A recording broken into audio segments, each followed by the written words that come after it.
देखिए, कल की घटना में भी जो अपराधी सामने आ रहा है, प्रथम दृष्टा जो जानकारी प्राप्त हो रही है, वो भी उत्तराखंड भूमि से बाहर का है। और मैं बार बार इस बात को कह रहा हूं कि हमारे उत्तराखंड के जो मुस्लिम बंधु जो पुरातन समय से रह रहे हैं, उनको थोड़ा इस बात का संज्ञान लेना चाहिए, ऐसे लोगों को प्रतिकार करना चाहिए और इस प्रकार की घटनाओं से निश्चित रूप से देवभूमि का जो माहौल है, शांतिपूर्ण माहौल है, भाईचारे का माहौल है, उसको दूषित करने का कुछ लोग प्रयास कर रहे हैं। इस प्रकार की घटनाएं होंगी। अगर किसी बिटिया के साथ कोई भी समुदाय अगर छेड़खानी प्रकार की स्थिति में निर्माण करता है तो एक आक्रोश होना स्वाभाविक है और प्रशासन अपना काम करेगा। लेकिन इस प्रकार की घटनाएं जो लोग अंजाम दे रहे हैं, उनके लिए दंड की व्यवस्था भी सुनिश्चित होनी चाहिए और पुष्कर धामी जी ने उस व्यवस्था को बनाया है। ये तमाम चीजें चल रही हैं, अब 8 साल से सरकार आपकी है, तो जिस तरीके से त्रिवेंद्र जी के टाइम से जो है एक वेरिफिकेशन ड्राइव की बात कही गई थी और अभी तक ये चीजें चल रही, क्या आपको लगता है कि थोड़ा कहीं इसमें कोताही बरती जा रही है?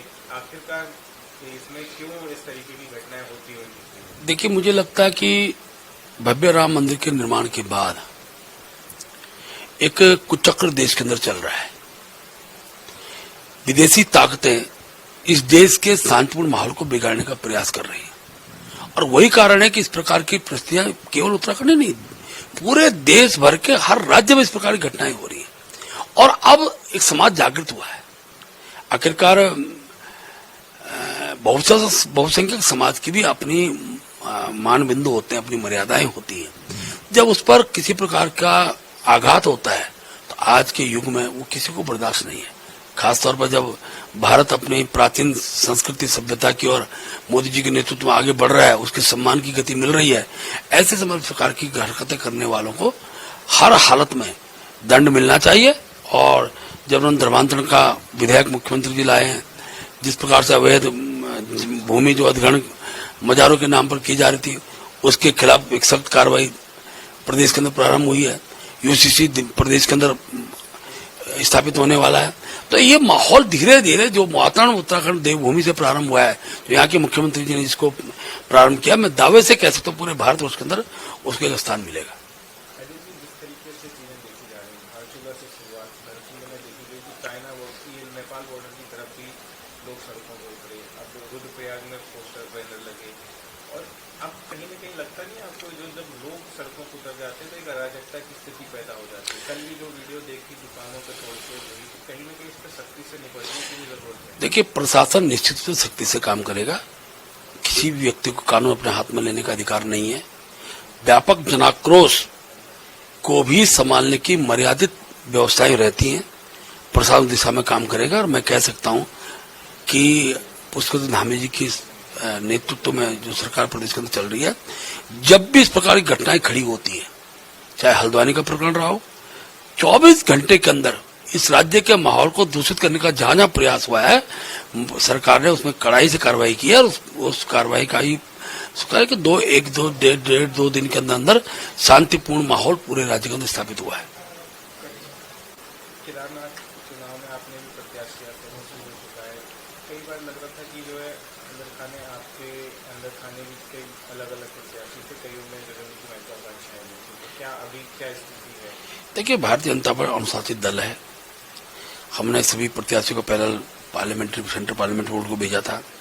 जब प्रत्याशी घोषणा हुई तो मुझे कहते हुए खुशी है कि जिस प्रकार का माहौल कांग्रेस के लोगों को द्वारा तैयार किया जा रहा था, नया आया हुआ व्यक्ति भी भाजपा के अनुसार में कैसे रह सकता है, ये भाजपा ने करके दिखाया है।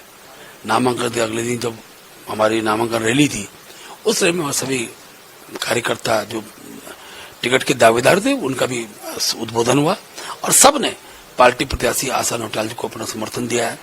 ऐश्वर्या जी से भी हमारी बातचीत हुई है। बहुत जल्दी ऐश्वर्या जी का भी कार्यक्रम, हमारे महिला मोर्चे का जो व्यापक सम्मेलन दीपावली बाद होने वाला है, उसमें उनका आना होगा और हम प्रचंड बहुमत के साथ केदारनाथ सीट को जीतेंगे। कांग्रेस ने इस प्रकार के मिथ्या जो चीजें खड़ी करने का प्रयास किया, अब कांग्रेस उसी की मार मरने वाली है।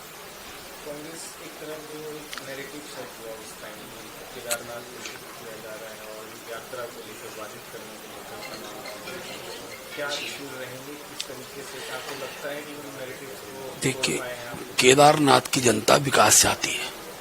केदारनाथ की जनता को पता है कि केंद्र में भारतीय जनता पार्टी की सरकार है। केदारनाथ की जनता को पता है कि पुष्कर धामी के नेतृत्व में देवभूमि के देवतुल्य स्वरूप को बनाए रखने में भारतीय जनता पार्टी कृत संकल्पित है। ऐसी स्थिति में केवल विकास ही हमारा मुख्य मुद्दा रहेगा, उस क्षेत्र का विकास।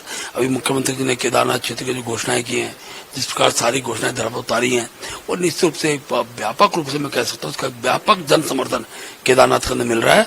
परसों की नामांकन रैली में जिस प्रकार से जन सैलाब उमड़ कर आया था, मैं कह सकता हूँ एक तरफा चुनाव है और कांग्रेस को जमानत बचानी ही मुश्किल पड़ेगी।